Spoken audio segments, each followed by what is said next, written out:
Thanks so much for joining me today. We're going to be discussing climate change and carbon footprinting. Bit of a huge, scary topic, but hopefully you'll come away with some practical actions that you can take away for your job role, your personal life, and just a greater understanding of the topic. This is an introductory level webinar, so if you already know everything about climate change and carbon footprinting, it might not be the one for you. We're basically going to be discussing fundamental concepts and basic steps. So I'll just go through some quick house rules while we're watching the audience fill up. So during this session, obviously your cameras and your mics are off, but you can still get involved. So please participate in our poll questions. I'll come to that in a sec. You can also use the Q&A box for any questions that you want to ask me or Sophie, who is on hand to help with any technical issues that you might have. So yeah, do use that box. You can also, I believe, upvote other people's questions, high tech. So if you can, give that a go. We'll basically come to questions. If I see something that's relevant to what I'm saying, like directly there, and I spot it, I'll answer at the time, but most of them I'll come to at the end. We'd also love you to share your feedback on the session. We run this session kind of just on an ongoing way. So we like to keep it updated and make sure that it's giving you the info that you need. So let us know how it goes. We'll share the slides and the recording after the session as well. So yeah, no need to scribble down loads of notes if you want to just sit and listen. Okie doke. So we're going to quickly do a knowledge check-in. So if you can go to Mentimeter, that would be great. Some of you may have used this before. We use it quite a lot. But what you need to do, if you're unfamiliar, you can scan the QR code on there with your phone. That's one way of getting in. You can go to menti.com. It'll ask you for a code. And the code is on the screen at the moment, 30475395. I think Sophie will put that in the chat. If you can do that, Sophie, that'd be great. So this is just a quick question about where you're at, just to help me understand, kind of where to pitch it. I'm going to try my best to use this info as best I can. There's 3 questions, I believe. And I'll go on to the next slide while you're filling that in and have a check in a second. Just to go over what we're going to cover today. We're going to talk about climate change, obviously discuss like the basic science behind climate change, its impacts and kind of global responsibilities, as well as like legislation, global policy making, and also the UK landscape of climate legislation. We'll chat a bit about carbon reduction strategies, and then most of the second half of the webinar will be about carbon footprinting. So it'll give you the basic skills that you need to understand a carbon footprinting exercise and kind of some points around where you might get some data from. We'll also share a case study if I have time, and we'll share a big list of resources at the end for you to go back into whenever you need. So quickly, I will go onto that knowledge level slide. Cool. So it seems like people have a fairly decent knowledge of climate change, so I'll try and cover that fairly quickly. Carbon footprinting, we need a bit more knowledge, and about in the middle for actions industry can take. So that's really good to know. I'll keep that open for myself so I can see it changing. But just to note as well, keep Menti open because we'll have more questions later on. So wherever you are accessing Mentimeter, just keep it online. All right, let me go back to my slides. So let's cover off quickly what climate change is, make sure everyone's got the fundamental understanding. I'm sure you'll all have heard of the greenhouse gas effect. This is what underlies climate change and is what we're talking about when we talk about, human-induced climate change. This is what's happening. So essentially, the Earth has a natural greenhouse effect. It means there's temperatures around 15 degrees C, which is quite a good temperature for humans to live on. It means we have liquid water. It basically it's necessary for life on Earth as we know it.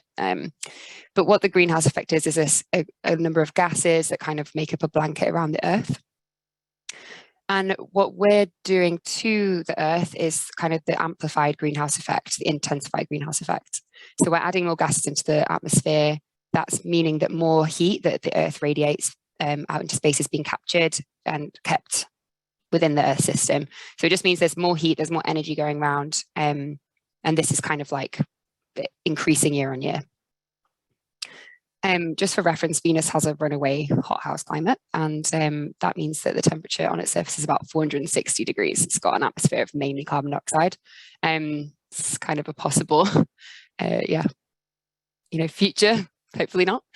But yeah, that's just a reference for the rest of the solar system. This graph, I'm going to go through a lot of graphs now, so strap in. So this is a graph of atmospheric CO2 taken against time. This is just to show that carbon dioxide, which is the main greenhouse gas, it does fluctuate naturally in our Earth system, as does temperature. So this graph specifically is showing carbon dioxide in ice cores since about 800,000 years ago.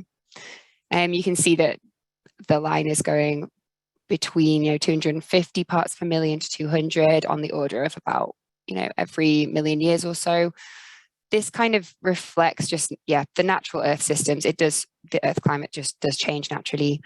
In periods where you have high carbon dioxide, that maps pretty much onto warm periods in Earth's history, and low carbon dioxide maps onto ice ages. And we've had a number of ice ages since in this time.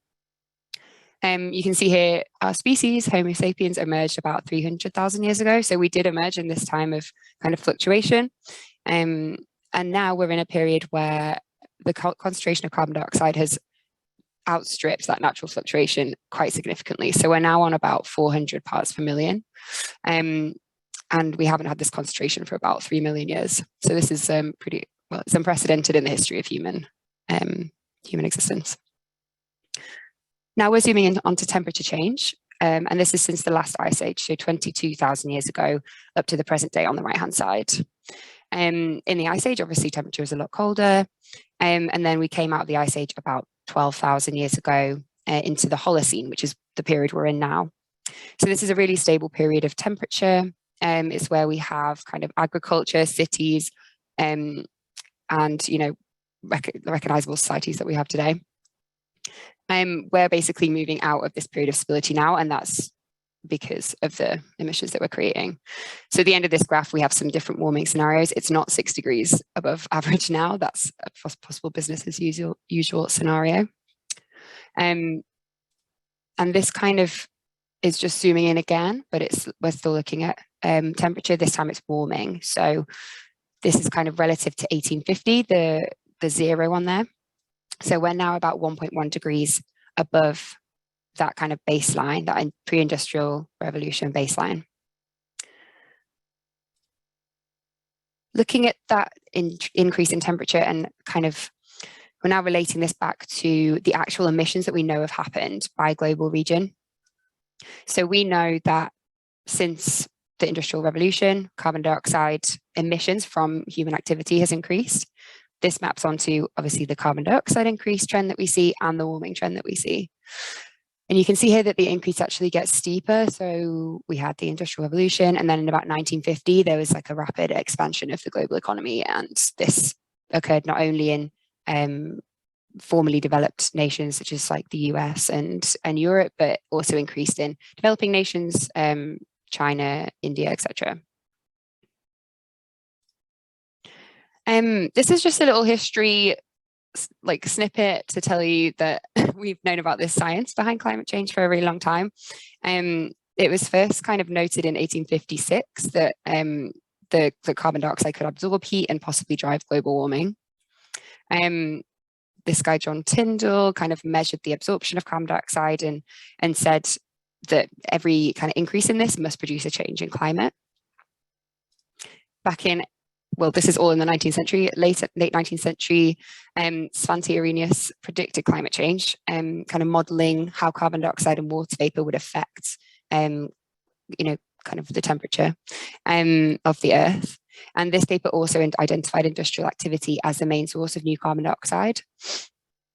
You can see in this 1912 article as well that there was popular consciousness even at that time kind of around how global warming is caused by industrial activity. It's talking about coal. And a few years later, it was actually proven that the increase in carbon dioxide was resulting from the increase in temperature was resulting to the increase in carbon dioxide. And then we've got the famous ExxonMobil paper kind of describing where the scientists for ExxonMobil described the effects of their actual product on the climate, and understood how this would be absolutely catastrophic for humans across the globe. And then ExxonMobil funded a lot of disinformation, which is a pretty bleak part of the picture. Cool. So now we're going to look at the global impacts. I'm sure you've all seen it in the news. There's multiple kind of often combining negative impacts of climate change, from floods to heat waves. Right now, I think India is pushing 50 degrees. It's obviously really devastating for crops, people's health, and even like the energy system and water system. Climate change is basically a multiplier. So existing weather events are made more common, more extreme. That's how you see increased storm intensities and things like that. There's more energy in the Earth system, so it basically has to go somewhere. The IPCC report that just came out basically said that human-induced climate change has caused widespread adverse impacts and losses and damage to nature and people. Any further delay in concerted global action will miss a brief and rapidly closing window of opportunity to secure a livable and sustainable future for all. It's a massive issue, and we all have a part to play in tackling it. This slide basically tells you where emissions come from, and kind of where in the world is the average person in that country emitting the most carbon dioxide or the least carbon dioxide. So it's essentially the output of each nation economy, and divided by the number of people that live there. This is a production-based picture as well, so it's just kind of looking at what's produced within a country's boundaries. So it doesn't take into account the effects of trade and consumption that might be across boundaries. The countries at the top of this kind of sit mainly in the category of a major oil producing nation, such as Qatar, Bahrain, Kazakhstan, and then kind of other countries are at the top who have high GDP, basically, and that's where the UK would sit. Although the highest kind of countries that sit within that kind of block would be Australia, USA. They also produce a lot of fossil fuels as well, so that would be a factor in there. But these countries produce roughly 3 times higher than the global average, which was 4.8 tonnes per person in 2017. Some large economies such as France and the UK have more similar emissions per capita to the global average. This is due to the increase in renewables that we've seen in the energy mix. China is often kind of pointed at as like a massive emitter, the main problem, things like that. It does have high total emissions, but the size of the population brings it down the pack. Many countries in the world still have very, very low per capita emissions. You can see much of Africa, places that are actually going to be the most impacted due to climate change, have some of the lowest footprints. Some of these countries have an average footprint of around 0.1 tonnes per year, which is more than 160 times lower than some of the highest countries like the USA. This slide shows the impact of historical emissions as well, which is another really important part of the picture when we're thinking about kind of differentiated responsibilities in the global kind of climate action sphere. Obviously, countries like the UK have been emitting for a really long time, and carbon dioxide stays in the atmosphere. So kind of, emissions from factories in the Industrial Revolution are still impacting climate today. Here are just some of the figures, and we're looking at billion tons of carbon dioxide here. So that's the GTCO2. Just for reference, the Marshall Islands, which I believe is kind of, it possibly may not even exist in the next like 10, 20 years, has extremely low footprint again. Okay, cool. We're going to talk about the main greenhouse gases now. So we've talked about carbon.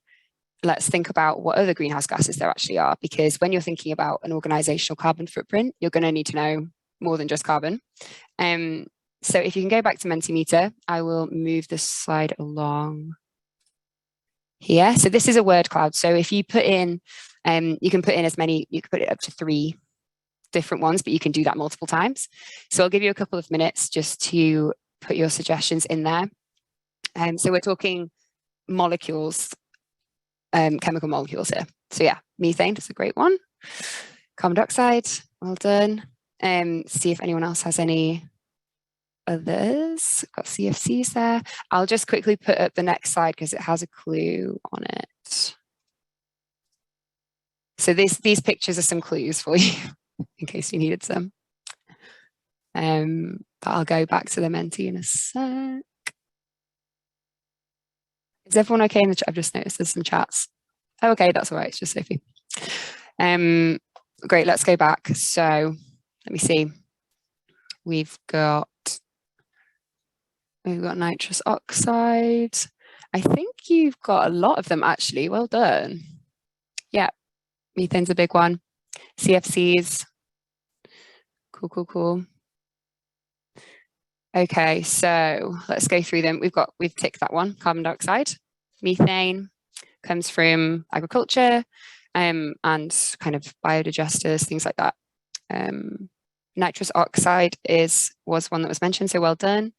Nitrous oxide is used in kind of pain relief. It's used as a propellant as well. One that I'm not sure we got was SF6, so that's sulfur hexafluoride. This one's used in so if you're kind of like an electricity distributor, you might get a big sulfur hexafluoride part of your greenhouse gas footprint. It's used in high voltage switch gear, I think it's called. And then we got some CFCs up there. So yeah, HFCs, PFCs. These are what basically replaced CFCs following the whole ozone layer concerns and banning of CFCs. So HFCs and PFCs are still greenhouse gases, and they're used in refrigeration and air conditioning. Another one is nitrogen trifluoride, which was only added as a greenhouse gas because it was only able to be measured properly sort of, I think it was 2020. But this is used as a fluorine source in electronics. So in the electronics sector, this is quite a big greenhouse gas. So these are called the Kyoto Protocol basket of 6 greenhouse gases. There's actually 7. So it's obviously now 7 greenhouse gases with nitrogen trifluorides. And it's these, when we talk about greenhouse gases and greenhouse gas equivalent, carbon dioxide equivalent, we're talking about all of these gases and not just carbon. Okay, just breaking the kind of emissions down by sector now. You can see that obviously industry takes up quite a big portion of that. Burning kind of fossil fuels to create energy is obviously the biggest slice of the pie, but that's actually used obviously in a variety of different sectors. Transport is another big one, industry and buildings. There's also emissions from materials and kind of processes, industrial processes that directly release kind of fugitive emissions. And then land use change in agriculture is another big one. So this just goes to show that, every sector has a contribution to make, and there's lots of different kind of ways we can tackle this issue. Another key concept that I want to discuss relating to the basics of climate change is mitigation and adaptation. Obviously, mitigation is kind of where we're thinking about stopping climate change. It's about creating less greenhouse gases and cutting that off at the source. And then adaptation is just when you're making sure your project, organization, community is resilient to the effects of greenhouse gases and climate change. So you should think about both of these when you're thinking about your carbon strategies. Some of them you can have win-wins. So something like tree planting, that could be seen as a climate mitigation action. It's drawing down carbon dioxide. It's also going to be an adaptation action. If you plant enough trees, especially if you're in like a flood-prone area, that can slow down the transfer of water through the soil. So that can potentially mitigate flood risk. So yeah, I'm not going to go through all those, but you can come back to that slide in your own time if you like. Right, we're going to talk about taking action now and cover off some of the kind of international, national policies that we've seen. So kind of since the late 80s, 90s, international arena has been covering climate change, trying to figure out how to sort this out on a global level.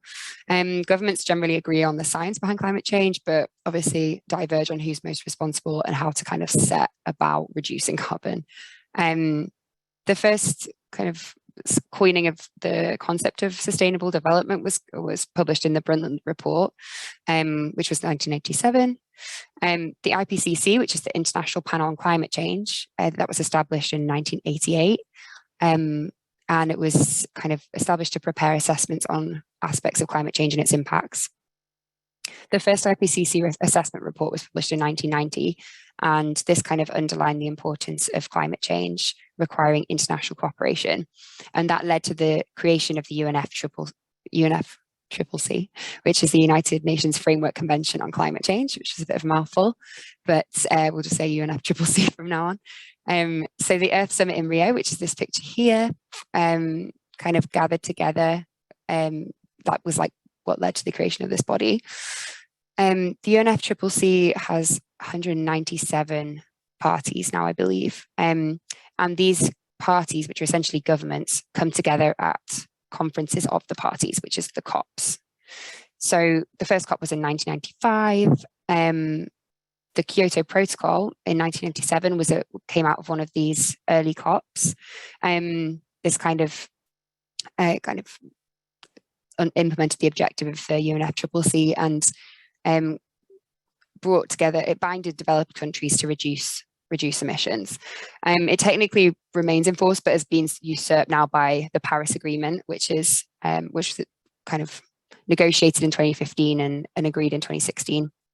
So basically where we're at now, we have the Paris Agreement in force. Countries are expected to produce nationally determined contributions, so say how much they're going to reduce their emissions and report on that, but it's not legally binding. The most recent COP was in Glasgow last year, and some more countries submitted their nationally determined contributions through this. That's a whistle-stop door. Okay, this graph here shows emissions pathways.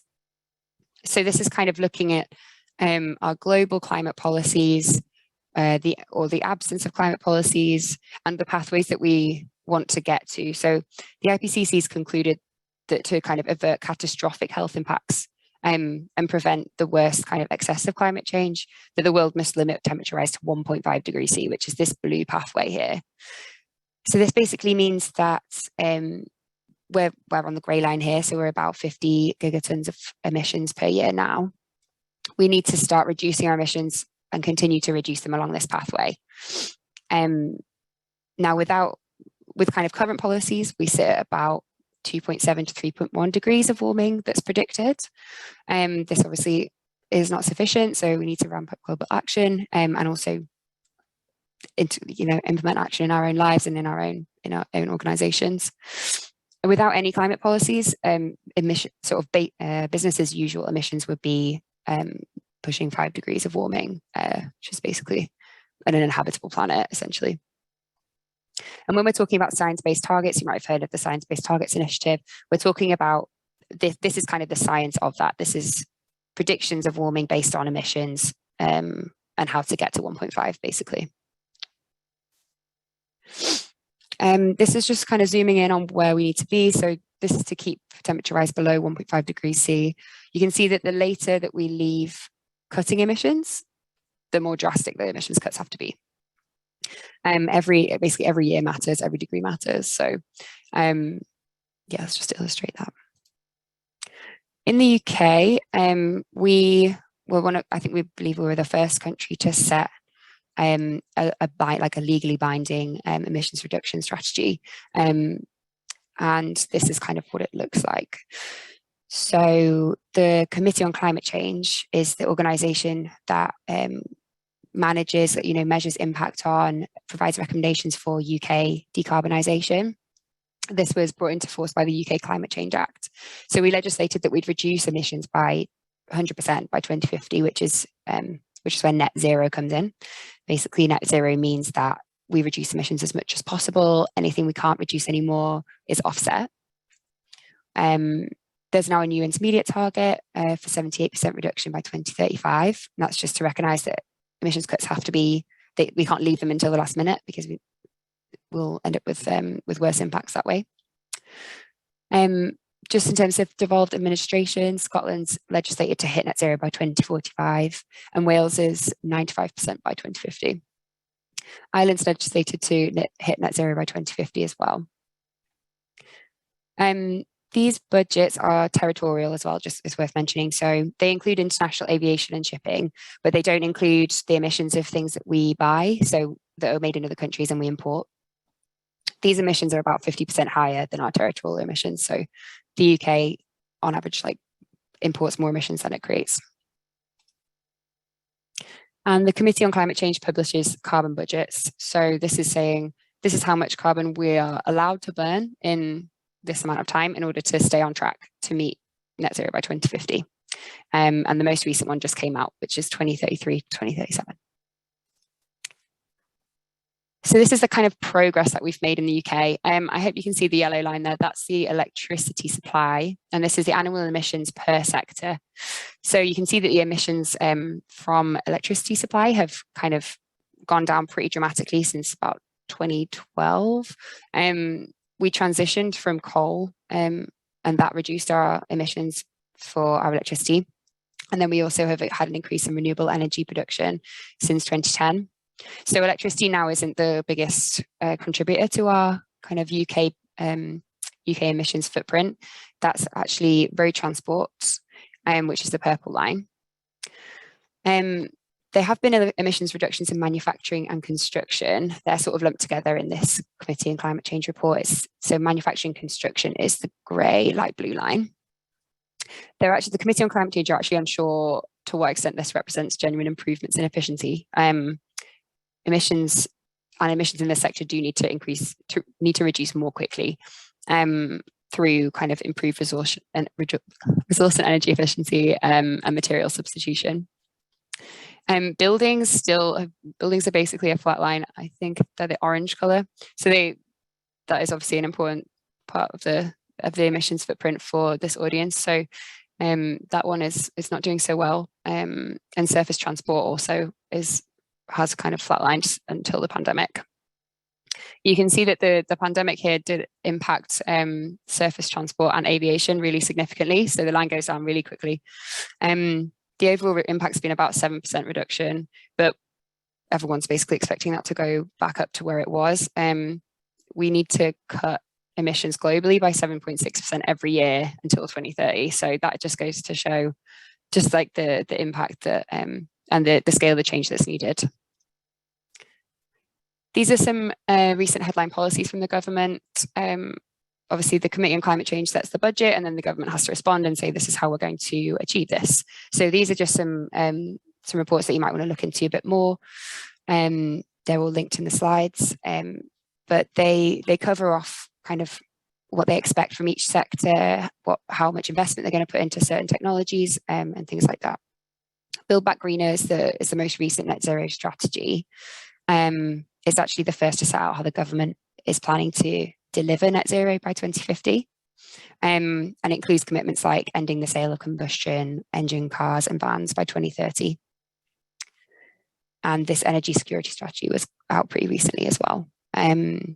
Promises for nuclear power and offshore wind, and a bit less on energy efficiency and onshore wind. So you can take a look at those in your own time if you like. This is a policy that came out in 2021 that probably will have impacted a lot of you or some of you in the audience. It basically means that bidders for central government work need to provide a carbon reduction strategy if the contract's worth more than £5 million a year. So you need to provide data, you need to provide a footprint, and this is likely to be kind of, we've heard from companies that we work with that this is being like trickled down into the supply chain. But acting on this is obviously going to help with work winning. If you can already do your carbon footprint, you're going to be one step ahead. The homes and building standards regulation changes are kind of in progress at the moment. There's going to be changes to building regulations on like fabric efficiency of buildings. I believe they come into force in June 2022. So worth looking into if you're in the home sector. The full future home standard and future building standards will come into force by 2025. So it's a bit of a stepped kind of like enaction of this policy, if that makes sense. Basically, the update to building regulations will mean that buildings have to be about, I think, 30% emit 30% less CO2 than the ones built to current standards. How are we doing for time? Good. Okay, so let's look at the built environment and what the built environment's doing to reduce carbon. So this report is by the UKGBC, and it's really worth having a look at if you want to read more about, the sector as a whole. It splits up the emissions of the built environment into kind of embodied carbon, non-domestic, domestic carbon infrastructure. So it's worth looking at. But essentially, the main thing I want you to take away from this diagram is that the built environment can influence 42% of UK emissions. So it's a really big sector, and everyone in the room can hopefully do something to reduce these emissions and have a big impact. I think embodied carbon makes up about 20% of the emissions, and there's obviously more that we can influence than we actually can directly control, but directly controlled emissions are still like a quarter of UK emissions, so it's still pretty huge. Whoops, I didn't mean to do that. Cool, so this is what the progress has been made on the built environment decarbonisation. We've had about a 30% reduction since 1990, but a lot of this is due to the decarbonisation of the grid. So as I mentioned earlier, electricity becoming less carbon intense, I guess. So business as usual is predicting that we'll only achieve 60% reduction by 2050. So obviously that needs to, more needs to be done to kind of bend this curve down.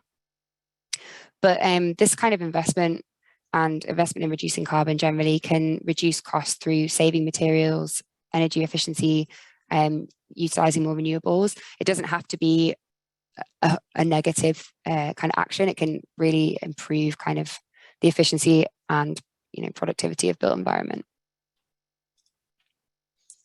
And this kind of just goes to build on what I just said. So there's obviously the need to act for the moral case. Kind of, we all want to live in a safe world, but as an organisation, it's really going to help with your reporting for compliance, staying ahead of regulation, winning work, and also kind of retaining and hiring the best employees as well, because a lot of people are very invested in this area. And there's just a bit more construction sector response here. So we've got the UKGBC net zero carbon buildings framework, which includes practical guidance on achieving a net zero carbon building. The carbon reduction code, which came out last year, I believe. This is kind of a code that can be signed up to. So some of you may already be signed up to this, but it basically includes commitments for clients and suppliers on decarbonisation of design, construction, maintenance, all aspects of the project lifecycle. Organisations are also committing to carbon reductions through the SBTI, the Science Based Targets Initiative, and also signing up to UK Contractors Declare as well. So just some things that the industry is doing as a whole there. I'm going to just cover off a little bit of definitions here on net zero because I touched on it earlier, but for buildings, it's a bit nuanced. So net zero in construction basically means that while the building's being built, it's the actual construction process is decarbonised as much as possible to zero or negative. Well, it wouldn't be negative just through that, but through the use of offsets, such as funding projects that increase renewable energy use, or reforesting areas, or adding more kind of green space to your current property portfolio. You would end up with net zero that way. Operational net zero carbon is when the building is basically functioning on an annual basis. Is that operational carbon net? Is it zero or is it negative? So you would need to kind of bring in energy efficiency there, and also renewable energy sources, and offset any remaining carbon. It might be useful to think a bit about the carbon and energy hierarchy here. You may have seen the waste hierarchy.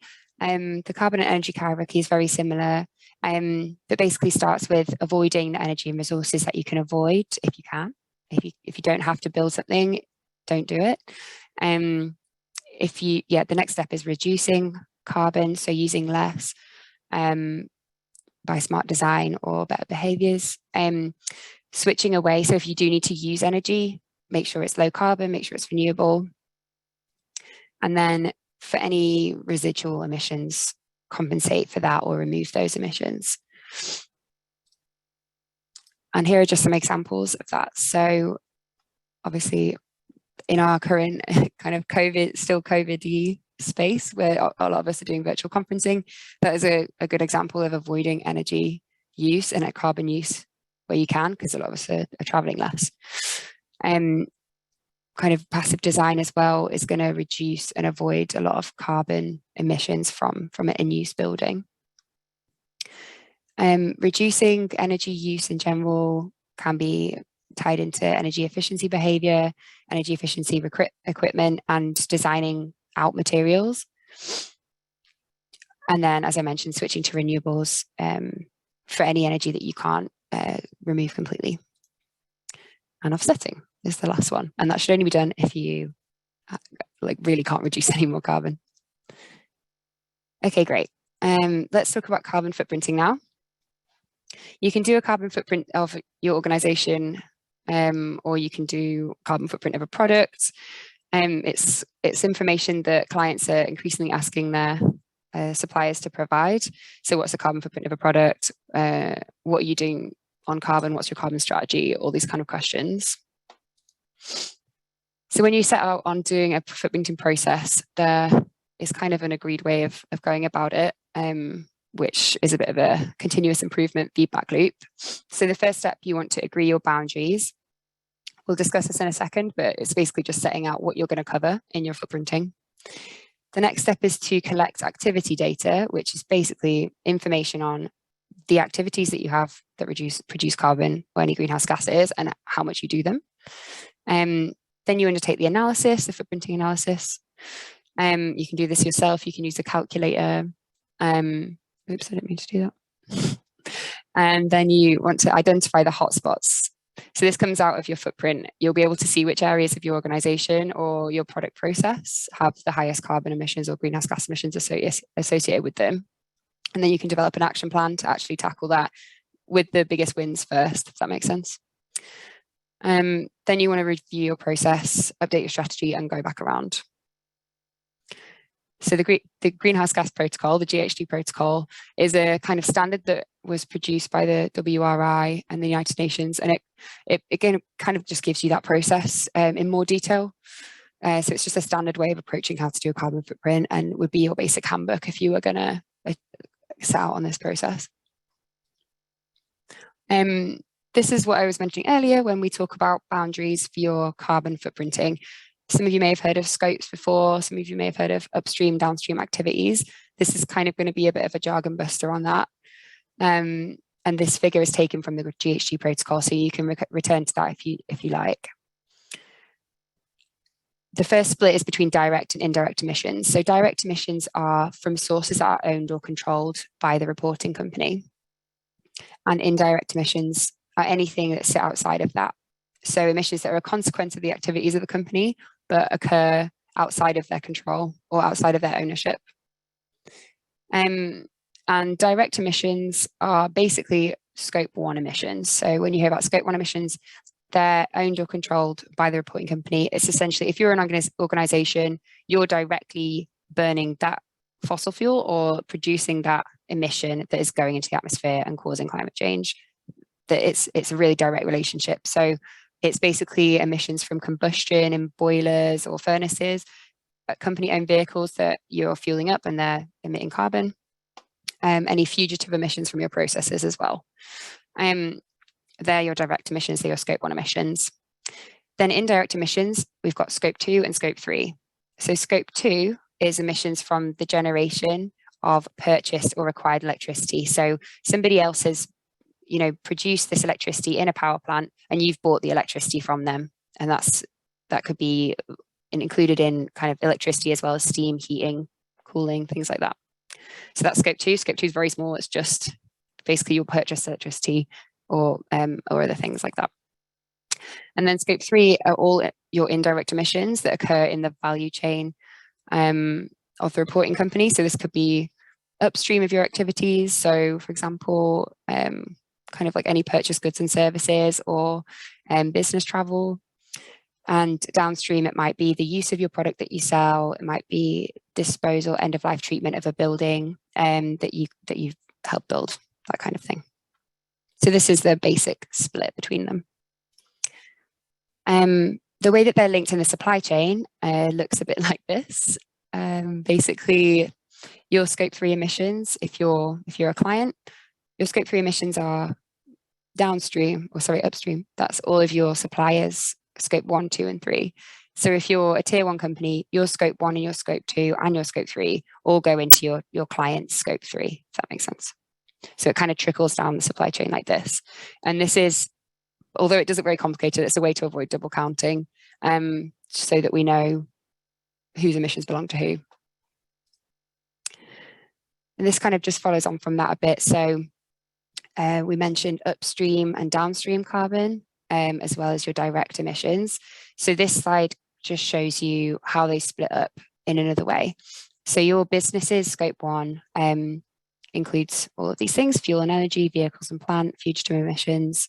And this can sometimes also be called operational carbon, or OpCarb. You might hear that phrase.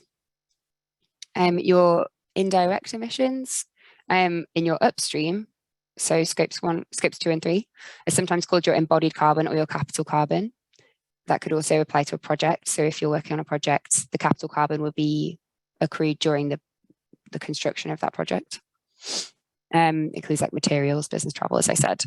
And then for downstream scope 3, it's your end user carbon. So use carb, I believe it's called, although I've not heard that phrase. So your boundaries, basically, for your footprinting, you have the ability to set what those are. So you can say, I want to include all my scope 1 and my upstream scope 2. That's as much as I can do right now. Maybe in a year's time, I'll be able to have the resources to do my upstream scope 3 as well, maybe my downstream scope 3. You basically just need to say at the outset, this is what I'm including, and be transparent about it. So we do see that it's pretty much standard to include your scope 1 and your upstream scope 2. So that's your purchased electricity. That data should be pretty easy to gather, because it's what's happening in your organization, and then it's any energy bills that you have. A lot of companies also include their sort of business travel, because again, it's likely that you'll have information on that. And then you could also include things like materials as well. And that is kind of the gold standard. Yeah, if you're including all of your purchase materials, that's a really comprehensive carbon footprint, and we'll give you the best picture of where your actual hotspots kind of lie if you include your supply chain, because especially in the built environment sector, a lot of carbon is emitted in that supply chain sector. Now, this is looking at a product. So if you want to understand the carbon footprint of your product that you make, your boundaries would mean, where am I looking in the actual production of that product? How far upstream am I going? How far downstream am I going? So yeah, it might include things that directly you're responsible for, so inputs and manufacturing, but also you might look back into the extraction of the raw materials for your product. You might look at how much energy it uses in operation. So say if you're making a light bulb, you might want to know how much that's actually going to use in terms of electricity, because that's where a lot of carbon is going to be emitted. We're just going to do a really quick scope revision. So go back to Mentimeter, and I just opened the wrong thing. I'll go on to the next slide. So if you're on there, that'd be great. I'll just start that off. So we're going to ask you some questions about what scope things sit under. So first of all, what scope do purchased materials fall into? You've got 20 seconds to answer. I'm going to have a drink. So do your purchased materials fit into scope 1, scope 2, or scope 3, based on what I just said?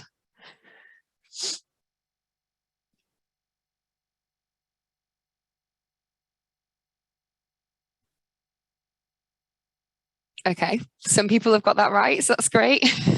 Definitely worth returning to those slides. But purchased materials would fall into scope 3. That's things that you buy that are created by somebody else you bring in. So it's not under your direct control, the emissions that go into making that product, if that makes sense.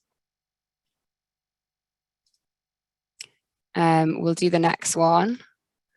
So it's going to be a surprise to me. So which scope does your consumption of grid electricity fall into? So this is what you get from electricity bill.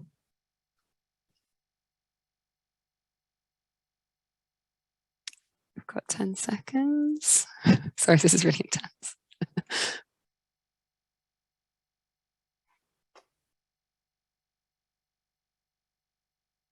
Okay. Yeah, scope 2. Well done, everyone. I mean, nearly everyone. Yeah, that's scope 2. And then emissions that you produce yourself are scope 1. I'm going to go back to the slides. Now we'll talk about how to do the exercise a bit more. So when you are looking at the footprinting exercise, you need to know where your activity data is going to come from. And I mentioned earlier, activity data basically just means things that you do that produce carbon emissions, and how much are you doing those things, essentially. So some examples would be, how much fuel are you burning in your plant? How much emissions are you producing in your manufacturing process? How much electricity are you using? How much travel is there? How many liters of fuel are being burnt in your business travel activities? How many amounts of a certain material are you purchasing? And any third-party logistics. So this data can be in different forms. You can have kind of liters of fuel, you can have kilowatt hours of electricity, tons of materials that you buy, and it can be in different places. So it's important to speak to different people in your organization when you're coming up with this. Getting this data is going to be the most challenging part of creating a footprint. It's much easier than doing the actual calculation, if that makes sense. And also understanding kind of how solid the data is too is important. So yeah, you may need to speak to different departments in your organization. You'll definitely need to speak to your suppliers if you're doing a scope 3. And then to calculate the carbon footprint, you need this data, you need an emission factor, and then you times those two together to get your carbon emissions. And this is at the core of footprinting. So you would then kind of, once you've got all the emissions, you'd add them together, you'd split them up into scope 1, 2, and 3, and you'd say, this is where my hotspots are. So for example, if you had a company car and you used 250 litres of diesel over a year's period or something, you would multiply that by this emissions factor, and you would get this amount of emissions from that activity. These emissions factors I'll talk about in a sec. The equivalent thing just means that it takes into account all of the greenhouse gases. And it's also useful to think about units of measurement and converting between them, because you may have the data in one unit and the emissions factor might be in a different unit. So say if you had 250 gallons of diesel and your emissions factor was in per litre, you'd need to make sure you converted that before you actually did the calculation. And then this is basically explaining a bit about that carbon dioxide equivalent unit. It just means that we're putting all of the different gases that we talked about on the same playing field, essentially. So they all have different relative impacts for global warming, how effective they are at trapping the Earth's heat. So we're basically just saying this carbon dioxide equivalent figure just means all of the greenhouse gases that are emitted from that activity. This is how much they would emit if they were all carbon dioxide.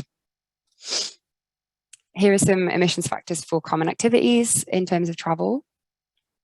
Just something you can easily pick out there. You can just look at this and say, okay, well, I know that I emit a lot more emissions by car than I would by train, and the same for airplanes. And these are some emissions factors for materials. So you can actually find these, average figures kind of online. Suppliers may have and will increasingly have specific emissions factors for the materials that they sell you. So ask suppliers if they have specific numbers, but if they don't have specific numbers, you can go to these average figures. As I said, yeah, these figures can vary with different manufacturing processes and the amount of shipping, things like that. So it's worth asking. What your suppliers might give you if you ask them for a specific emissions factor would be an EPD, or an environmental product declaration. And this includes all of the environmental impacts, or the best part of all the environmental impacts from a product, carbon will be included in here. So you can see here, this is for a brick, and these emissions here, GWP, and the inside the red circle is basically for a certain amount of bricks, this is how much emissions is related to that. So you can plug that directly into your carbon footprint if you know how many bricks you've bought. This is just another standard you might have come across, PAS 2080. It looks kind of one step above footprinting, but you may have some clients asking, do you follow the PAS 2080 standard? So this is kind of like a carbon reduction strategy standard. I'm going to come to questions now. I think we've got 10 minutes left, and I know I've whizzed through quite a lot of things. Okay, great. We've got a couple. So yeah, if you have any questions, pop them in the chat now, and I'll try and come to them. So somebody is asking, what is passive design, please? Passive design is basically to do with building fabric and how you like heat a home or a building. It's basically like trying to make a zero carbon building by making sure that you don't lose your home or your building doesn't lose as little heat as possible. If you want to find out more about that, I think you'll be able to look up the Passive House Trust. That's for housing. And it basically, yeah, it's like how can we reduce the energy requirements of a building so as to have as little energy requirements as possible, if that makes sense. Is there a specific carbon footprint tool you can recommend? I will just stop showing my screen because I can then share. Wait a sec. I can share the right slide.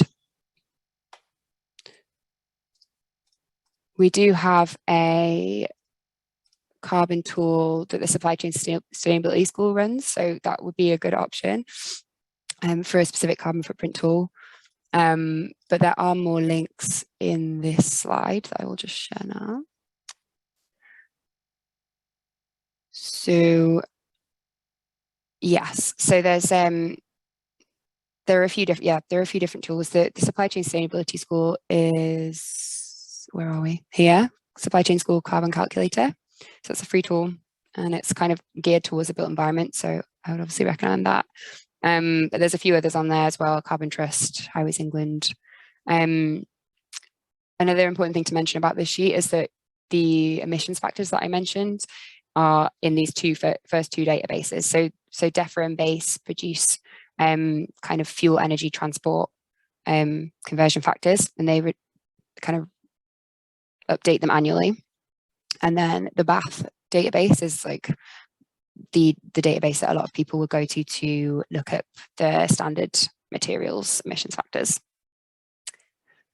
Is it a legal requirement to report nitrogen trifluoride? It's definitely in the GHG protocol. I might have to come back to you on that to find out if it's legal, because obviously it depends what kind of legal you're looking at, because not all organizations legally have to report on their carbon footprint at all. So I don't know exactly what that would come under, but maybe I can make a note of that and come back to you in the follow-up email. In the view of more use of electric cars, surely the figure for electric use and the batteries required will go up. Yes, it will. Which is kind of an argument. I mean, a lot of people argue that transitioning all of our car fleet just directly into electric cars is not really a great climate solution, just because there are other negative impacts of car use, including the fact that it's inefficient to transport one person in such a big vehicle, and it also has air pollution impacts, etc., etc. And there's obviously, there's materials that are required to go into making batteries that are possibly coming from conflict areas. So I think definitely if we transition to electric cars, the figure for electric use will go up, and that's why we need more investment in public transport, in my opinion. So yeah, that would be the case. What are the quick carbon wins being promoted for adoption within construction industry? So operational carbon being when the building's in use. Obviously, retrofit is probably needed for a lot of operational carbon wins in terms of proving the efficiency, like reducing the energy demands of buildings, designing in kind of renewable energy capacity as well, I would say, is pretty important. And I mean, if you have a building that's operation, like you can also just change your electricity tariff as well, obviously. So if you're maybe not able to install renewable energy capacity on the site, you can change your energy tariff to be one of the kind of approved green tariffs. Cool. 4 minutes left. Anyone else have any questions? One thing I can mention as well is that there's a case study in this slideshow as well. In fact, maybe we can go over that quickly. One sec.